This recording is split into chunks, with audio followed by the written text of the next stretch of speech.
स्वागत है आपका द बड़ा भारत शो में। ऐसे लोग जो भारत को बड़ा भारत बनाते हैं, उन्हीं की कहानियां हम आप तक पहुंचाते हैं। आज के एपिसोड में एक बड़े खास व्यक्ति से मिलने वाले हैं, जिसको आप खुद ही छोड़ नहीं पाएंगे इस वीडियो को बीच में। पुलिस विभाग में कुछ ऐसे लोग हैं जिन्होंने जनता के डर को खत्म किया है। उन्हीं में से आज एक व्यक्ति नवनीत सिकेरा से आपको मिलवाने जा रहे हैं। Additional director general of police Uttar Pradesh में, encounter specialist, super cop, inspiration behind आपने देख ली होगी वो वेब सीरीज भौकाल। भौकाल सीजन 1, 2, क्रिमिनल्स इनके नाम से आज भी थर थर कांपते हैं।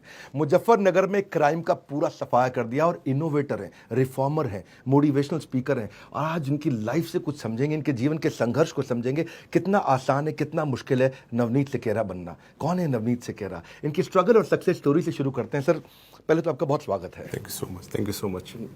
आपने इतना बड़ा परिचय दे दिया है कि मुझे लग रहा है मैं बहुत बड़े वजन के नीचे दब गया हूँ। अरे यार, ये आपकी विनम्रता ना मुझे बहुत प्रभावित करती है, क्योंकि मैं इस वीडियो से पहले भी इनसे थोड़ी देर मिला था।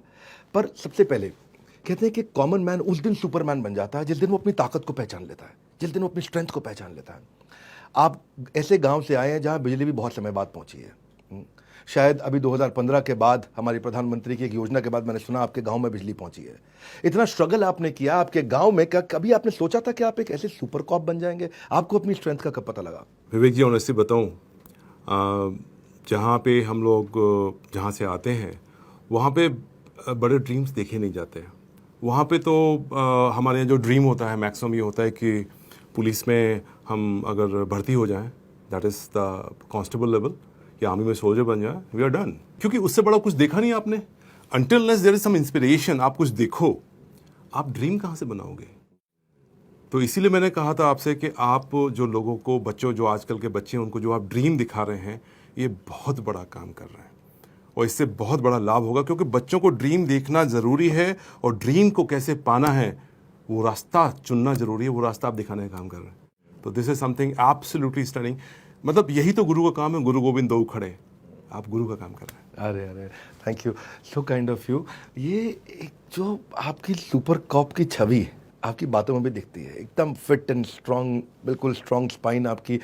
अभी आप अर्ली 30s में लगते हैं देखने में। उम्र कितनी है आपकी? हाँ, that is I am ADG no, I am 50+।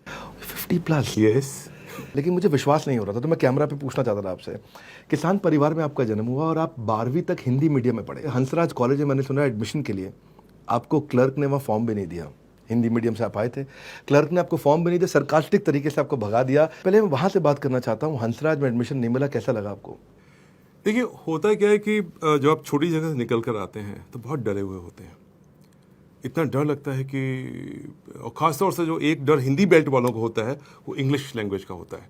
आप कितने भी स्मार्ट सही, सामने वाले ने अगर एक सेंटेंस इंग्लिश में बोल दिया तो आपका सारा कॉन्फिडेंस शैटर कर जाता है। ये एक सच्ची बात है।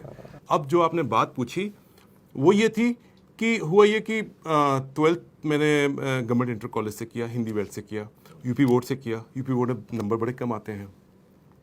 तो उसके बाद जो है चारों तरफ जाना शुरू किया कि भाई हम आगे क्या एडमिशन लें, कहीं पे लें। तो बस यही था, 12th कर लिया, आप कहीं बीएससी करो या बीए करो जाके, that is the simple thing. तो उसमें मैं जगह जगह भाग दौड़ के कर रहा था। तो मैं छोटा था, मैं ही जाता था। तो एक बार रात को बस में बैठे, सुबह सुबह आईएसबीटी पहुंच जाते थे। आई मीन रुकने रुकाने की कोई जगह होती नहीं थी। तो रात में बस में बैठ के जाना, सुबह पहुंचना, आईएसबीटी पे बस थोड़ा सा तैयार व्यार होना और निकल गए। किसी पूछते पाछते, दिल्ली के बारे में भी ज़्यादा जानकारी नहीं थी। तो वहाँ पे 2-3 कॉलेजेस से मैंने फॉर्म लिए, मिल गए। एक इंसिडेंट थी जिसने वाकई अंदर तक हिला दिया, और वो हुआ ये कि एक कॉलेज में मैं पहुँचा तो मैंने कहा एडमिशन फॉर्म्स यहीं मिल रहे हैं। तो उसने मेरे को देखते ही बोला, कहाँ से आए हो? यूपी से, बिहार से? तो मैंने कहा यूपी से। तो वो मतलब बजाय कुछ बात बोलने के, ही केम आउट, तो कंधे पर हाथ रखे, बोला कि देखो ऐसा है, ये दिल्ली है, यहाँ पे अपने बाप का पैसा बर्बाद मत करो। और कहाँ से आए हो? मैंने कहा सर, बताया आपने जहाँ से आया था। बोले नहीं, अभी कहाँ से आए हो? मैंने कहा आईएसबीटी से। उसने मेरे को 2 रुपये का सिक्का दिया, कहता है सामने मुद्रिका मिलती है, 300 कुछ नंबर, बैठो और वापस वहाँ जाओ, डोंट वेस्ट। तो उसके कहने पे मैं, ये सब कुछ इतनी जल्दी हुआ, मैं समझ ही नहीं पाया हुआ क्या। लेकिन इतना ख़राब लगा मुझे कि फॉर्म तक नहीं दिया और 2 रुपये और दे दिए, जैसे मैं भिखारी हूँ, बेइज्जत करके बाहर निकाल दिया। तो जब मैं ISBD जा रहा था सिटी बस में बैठ के, अचानक से जो होता है ना, आदमी के अंदर प्रेशर बढ़ जाता है तो रुआंसा हो जाता है, आंखों में आंसू निकल पड़ते हैं। आंखों में से आंसू निकल गए और सुबह के रोने लगा। तो अड़ोस पड़ोस के लोगों ने समझा शायद ये बच्चा है, कुछ प्रॉब्लम हो गई है, जेब वेब कट गई है इसकी। तो वो आए मदद के लिए कि कुछ मदद कर देते हैं।